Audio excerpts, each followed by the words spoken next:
So నేను చూసుకున్నట్టయితే వనస్థలిపురంలో ఒక ఘటన, మాజీ భార్యని మాజీ భర్త వచ్చి చంపేసిన విధానం చాలా ఘోరం. అసలు ఏంటంటే ఆల్రెడీ విడిపోయాక తను వేరే అంటే ఎక్స్ వైఫ్ వేరే పెళ్లి చేసుకుంటుందని వార్త తెలిసి తను తట్టుకోలేక చంపేశారని చెప్పేసి వార్తలలో చూస్తుంటే మనకు అర్థమవుతుంది. అది వాస్తవమే అంటారా? మరి ఎందుకంత మరి అట్లా అంత ప్రేమ ఉన్నప్పుడు అసలు విడాకులు ఎందుకు ఇవ్వాలి ముందు?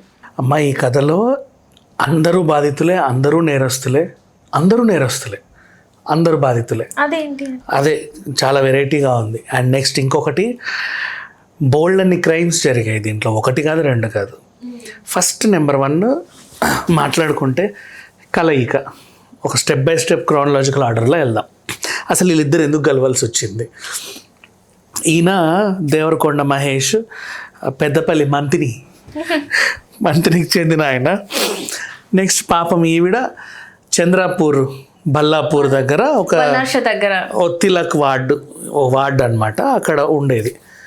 ఇప్పుడు అసలు విషయానికి వస్తే చంద్రాపూర్కి, బెల్లంపల్లికి, రామగుండంకి, మంచిర్యాలకి, పెద్దపల్లికి, కాజీపేట వరకు కనెక్షన్స్ ఉంటాయి. ఎందుకో చెప్పనా? ఇప్పుడు అంటే ఈ ప్యాసింజర్ ట్రైన్లు పక్కన పెడితే ఫాస్ట్ మూవింగ్ ట్రైన్స్ కొన్ని నాగ్పూర్ దాటిన తర్వాత చంద్రపూర్లోనో బల్లాషాలోనో ఒక హాల్ట్ ఉంటుంది. తర్వాత నెక్స్ట్ ఇంకా పెద్ద స్టేషన్ మంచిర్యాల లేదా పెద్దపల్లి లేదా రామగుండం లేదా కాసిపేట, అంతే. ఇంకెక్కడ ఆగవు అవి, నువ్వు ఆగమన్నా ఆగవు. అయితే ఆ రాష్ట్రం నుంచి ఈ రాష్ట్రంకి ఒక హాల్ట్ ఉన్నప్పుడు ఫస్ట్ స్టాప్ పరిచయాలు పెరిగేవి అప్పట్లో. ఒక టైప్ ఆఫ్ పరిచయాలు, ట్రైన్లోనే సంబంధాలు మాట్లాడుకుంటారు తెలుసా. ఆ రోజుల్లో సంబంధాలు పెరిగి ఫోన్స్ రానప్పుడు మనకి ఏంటంటే ఉత్తరాల కాలం, ఓన్లీ ల్యాండ్ లైన్స్ ఉన్న టైంలో ఇన్ని ఫోన్స్ లేనప్పుడు అట్లా బంధాలు ఒకడు ఇక్కడ ఉన్నాడు అనుకో, వీళ్ళకి సంబంధించి అక్కడ ఉన్నారు, అట్లా ఇప్పుడు పెరిగారు. మాకు కూడా ఉన్నారు చంద్రపూర్లో దూర బంధువులు ఉంటారు కదా, నాగ్పూర్ సైడ్ అటువైపు మరి దూర బంధువులు ఎవరెవరెవరో ఉంటారు అనమాట. కాకపోతే కులాలు ఒకటే ఉంటుంది. తెలిసో తెలియకో ఏ దూర బంధువు నీకు బావో నాకు మధ్యలో ఉంటారు అక్కడ. అదే టైం నీకు సంబంధాలు చూస్తానికి అక్కడ వాళ్ళకి చూస్తూ ఉంటారు. అనుకోకుండా అడిగామనుకో, ఉన్నారండి మనకి, అరే ముడిచేద్దామని చెప్పేసి కట్టేస్తారు. అట్లా వీళ్ళ బంధం కుదిరింది, ఈజీగా చెప్పాలి అంటే. అరేంజ్డ్ మ్యారేజ్, 32 years అబ్బాయికి, 30 years అమ్మాయికి. కొంచెం లేట్గా ఈ అమ్మాయికి అబ్బాయితో పెళ్ళయింది 2022. పెళ్ళైన తర్వాత తను సాఫ్ట్వేరే, ఇతను సాఫ్ట్వేరే. కెనడాలో స్థిరపడదాం అనుకున్నారు, వెళ్ళిపోయారు, అక్కడ ఉద్యోగం చేసుకుంటున్నారు. 45 daysలోనే ఈ అమ్మాయి అలిగి ఇండియాకి వచ్చేసింది. 1 సంవత్సరంలో వీళ్ళకి విడాకులు అయిపోయాయి. పెళ్ళైన 45 daysకి అక్కడే అమెరికాలో వచ్చేసింది కెనడా నుంచి. ఇక్కడ ప్రాబ్లం ఏంటి చెప్పు? ఫస్ట్ జరిగిన సిట్యువేషన్లో ప్రాబ్లం ఏంటంటే, తర్వాత కథ మాట్లాడదాం. ఇక్కడ కట్ చేస్తే, నువ్వు డాక్టర్ అయితే నీకు డాక్టర్ అమ్మాయే కావాలి, నువ్వు ఇంజనీర్ అయితే నీకు ఇంజనీర్ అమ్మాయే కావాలి, అవునా? నువ్వు పెద్ద బిజినెస్ మ్యాన్ అయితే నువ్వు ఏం చదివావో ఆ చదువుకి ఇక్కడ MSc MBA అమ్మాయే నీకు కావాలి. ఎందుకంటే నీ స్టేటస్కి సరి సమానంగా ఉండాలి. తర్వాత పోనీ పెళ్లి చేసుకొని ఇంటికి వచ్చిన తర్వాత ఆమె నీ ఇంటి పనులన్నీ చేసి పెట్టాలి. ఇంక సద్యోగాలు ఏం చెయ్యొద్దు. ఎంతవరకు న్యాయం ఇది? నీకు ఇంటి పనులే చేయాలి అనుకుంటే 10th class అమ్మాయినే చేసుకో. ఎందుకు 10th అన్నాను అంటే, ఆ ఊర్లో 10th వరకే స్కూల్స్ కాలేజీలు ఉంటాయి, స్కూల్స్ ఉంటాయి, 10th వరకే ఉంటాయి. ఇంటర్ చదవాలంటే నెక్స్ట్ మండలం లెవెల్కి వెళ్ళాలి. పొద్దున బస్సు ఎక్కిన కూతురు సేఫ్గా మళ్ళీ ఇంటికి వస్తుందో రాదో అని భయానికి పాపం చదువు మానిపించి ఇంట్లో పెడతారు. ఈ అమ్మాయి కూడా కొంచెం తనకు తాను అలవాటు చేసుకొని, సర్లే ఇంకా పెళ్లి చేసుకొని ఇంటి పని వంట పని చేసుకుంటూ అలా ఉండదు. అంటే గృహిణిగా ఒక ఉద్యోగం చేయాలని ప్రిపేర్ అయి ఉంటారు. కాబట్టి నువ్వు వీళ్ళని పెళ్లి చేసుకుంటే నీకు మంచి గృహిణి దొరుకుద్ది, నువ్వు ఎంత చదువుకున్నాడు అయినా. ఈమె నీకు IAS భార్య కావాలి, లేదా కనీసం MBBS భార్య కావాలి, సాఫ్ట్వేర్ భార్య కావాలని నీకు మైండ్లో ఉండింది. ఈ పిల్ల సాఫ్ట్వేర్ వరకు చదివిందంటే ఆమెకు కూడా కొన్ని కళలు ఉంటాయి కదా, ఏదో సాధించాలి జీవితంలో, ఏదో చెయ్యాలి అని చెప్పేసి. నువ్వెవడివో వచ్చి పెళ్లి చేసుకొని ఆమె ఆశల్ని చంపే హక్కు నీకెక్కడిది? కెనడాలో జరిగింది. తీసుకెళ్ళిన తర్వాత ఏంది ఇంటి పని చేయట్లేదు, వంట పని చేయట్లేదు, మనం ఏం పెద్ద ఇది అనుకున్నాం. అక్కడ పని మనుషులు చాలా కాస్ట్లీ కదా, చాలా పెట్టుకున్నారు. ఎవరి పనులు వాళ్ళే చేసుకోవాలి. అమెరికాకి వెళ్తే ఎవరి పనులు వాళ్ళే చేసుకోవాలి. నువ్వు ఇంటి పనులు సరిగ్గా చేయట్లేదు, వంట సరిగ్గా చేయట్లేదు, పొద్దున పోతున్నావు ఏందో అని, సాయంత్రం వస్తున్నట్టు నువ్వు కూడా పోతున్నావు, నువ్వు కూడా వస్తున్నావు, నేను మగాడిని, నేను వెళ్తా వస్తా, చాలే ఇంట్లోనే కూర్చో, అసలు ఏం పనులు అవ్వట్లా, బట్టలు అట్లాగే ఉన్నాయి, టై అక్కడే ఉంది, షూ ఇక్కడే ఉంది, వంటిల్లు అలా ఉంది. ఇట్లా గొడవలు వచ్చాయి. నేనేవో కలలు కానీ ఏదో చేద్దామని కెనడా దాకా వచ్చా. నెక్స్ట్ ఇంకేదో అవ్వాలి నేను. నన్ను ఎందుకు ఇక్కడ తొక్కేస్తున్నావు నువ్వు? నెక్స్ట్ నేను టీం లీడర్ అవ్వాలి, ఇక్కడ ఆఫీస్లో ఇంకా ఉన్నత పదవులకు వెళ్ళాలి, ఏదో చేయాలి కదా. నువ్వు నన్ను తొక్కేసి నాకు అవసరం లేదు, నాకు నువ్వు వద్దు, నీ ఇదొద్దు, నీ సంసారం వద్దు, నీ పెళ్ళొద్దు, కట్ చేసుకొని ఇక్కడికి వచ్చింది. ఎట్లా వద్దనుకున్నారు కాబట్టి విడాకులు తీసుకోవాలి. ఇప్పుడు ఇక్కడ ఈ అమ్మాయి ఒక క్రైమ్ చేసింది. ఏం చేసింది? విడాకులు తీసుకోవాలి అంటే ఈ మధ్యకాలంలో సెక్షన్ 498ని ఇంకో రకంగా యూటిలైజ్ చేస్తున్నారు. నీకు కావాల్సినవి విడాకులు కదా. ఎందుకు అంటే ఏమోనండి, ఇంటి పని వంట పని నా వల్ల కాదు, మా ఇద్దరికి మ్యాచ్ అవ్వలేదని ధైర్యంగా చెప్పండి. వాళ్ళు కౌన్సిలింగ్ ఇచ్చినా సరే మీకు వద్దు అనుకుంటే పోండి, నష్టంలో విడిపోండి. అక్కడ చేసే తప్పు ఏంటంటే హెరాస్మెంట్ చేస్తున్నాడు, తాగొచ్చి కొడుతున్నాడు, గోడకేసి అటేసి ఇటేసి కొట్టాడు, అనుమానం పెంచుతున్నాడు, వాళ్ళ స్నేహితుల దగ్గరికి నన్ను పడుకోమంటున్నాడు. మా మావ నన్ను తాగొచ్చి కొడతాడు, మా అత్త రోజు వేధించేది, ఆడపడుచు వచ్చి వేధించేది, మరిది వేధించేవాడు, ఇంట్లో డ్రైవర్, తోటమాలి ఎంతమంది ఉంటే అంతమంది మీద పెట్టేస్తున్నారు కేసులు. వాళ్ళందరినీ కూడా కోర్టుకు లాగుతున్నారు. ఈ బలమైన కేసు పెట్టేసరికి తలా హెరాస్మెంట్ చేసేవాడు, అసలు వాడు మనిషి కాదు, సైకో అని నువ్వు పెట్టేసావు కేసు. ఇక్కడ వీళ్ళు ఏడిని మొగుడు పిలిస్తే రావట్లా, లుకౌట్ నోటీసులు జారీ చేసి ఆ కంపెనీకి లెటర్ పెడితే వాళ్ళ ఉద్యోగం నుంచి పీకేశారు, నువ్వు పో అని.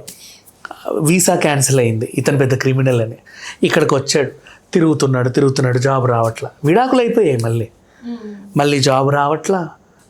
ఇక్కడ జాబ్ వచ్చినా ఇతను చేయలేదు, ఒక స్టేజ్కి వెళ్ళినాడు, మళ్ళీ చిన్న జాబులు చేయలేడు. ఆ రేంజ్ జాబులు ఏమో ఎంక్వైరీలు చేస్తే వాళ్ళు ఇవ్వట్లేదు, నువ్వేదో క్రిమినల్ వంట అని. ఏం చేస్తాడు చెప్పు? ఒక మాట, తను చేసిన తప్పే, నేనేమి సమర్థించట్లా. తనేమి వాంటెడ్లీ బర్న్ క్రిమినల్ కాదు కదా, మనం తయారు చేసుకున్న క్రిమినల్ తను. ఎప్పుడు కూడా ఇన్ని కేసులు అట్లా పెట్టకూడదు ఇళ్ళ మీద. అండ్ గృహహింస కేసు పెట్టావు కదా, కోర్టుకి పోలీస్ స్టేషన్లు తిరగలేక వాళ్ళ అమ్మ చనిపోయింది, ఈ అబ్బాయి మహేష్ వాళ్ళ మమ్మీ చనిపోయింది. ఆయనకి ఇంకేం చేయాలో అర్థం కాల. తీరా చూస్తే ఓ రోజు నవ్వుకుంటూ నువ్వు ఎవరితోనో వెళ్తున్నావు, ఏమైందా అని కనుక్కుంటే ఆల్రెడీ ఇంకొక అబ్బాయిని పెళ్లి చేసుకున్నావు, 4 months ప్రెగ్నెంట్ నువ్వు. ఆ విషయం ఆయనకు తెలిసింది. యు ఆర్ వెరీ హ్యాపీ, ఒక దగ్గర అపార్ట్మెంట్లో ఉంటున్నావు, ఎక్కడ మన గ్రీన్ ఫీల్డ్ కాలనీ, ఎక్కడ మన వనస్థలిపురం దగ్గర హాయిగా ఉంటున్నావు అని తెలిసిపోయింది. ఆయనకి ఏదో అనిపించింది, నేను లేని సంతోషం నువ్వు కూడా ఉండొద్దు. ఆయన ఎట్లాంటి పరిస్థితులు ఉన్నాడంటే ఆ పక్కనే తుర్కాయంజాల్ అనే దగ్గర ఒక చిన్న హాస్టల్లో నెలకు 6,000 ఎంతో ఇచ్చి అక్కడ ఉంటున్నాడు. ఎందుకు అక్కడే ఉంటున్నాడంటే ఇప్పుడు మన వనస్థలిపురంలో బిఎన్ రెడ్డి కాలనీ నుంచి వెళ్తే ఇటు వనస్థలిపురమే, నెక్స్ట్ గుర్రంగూడ దాటితే తుర్కాయంజాల్ ఇవన్నీ వస్తాయి. కొంచెంలో బొంగులూరు ఇంకా దాటి ఎక్కడో ఉంటుంది, అక్కడ లోపల ఉంటున్నాడు. ఏమీ లేదు, చేసుకోవడానికి పని లేదు, కుటుంబ సభ్యులందరికీ దూరంగా ఉన్నాడు, సమాజంలో పెద్ద నేరస్తుడిలా మిగిలిపోయాడు.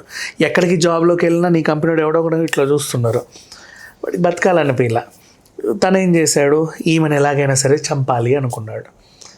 ఇక్కడ ఈవిడ ఇంకో క్రైమ్ చేసింది ఏంటంటే, అది తర్వాత చెప్తా. ఇది చంపాలి అనుకుని ఏం చేసుకున్నాడు, కింద వాచ్మెన్ దగ్గరకు వచ్చేసి అర్బన్ క్లాప్ అండి అంటే వాడు పైకి పంపాడు.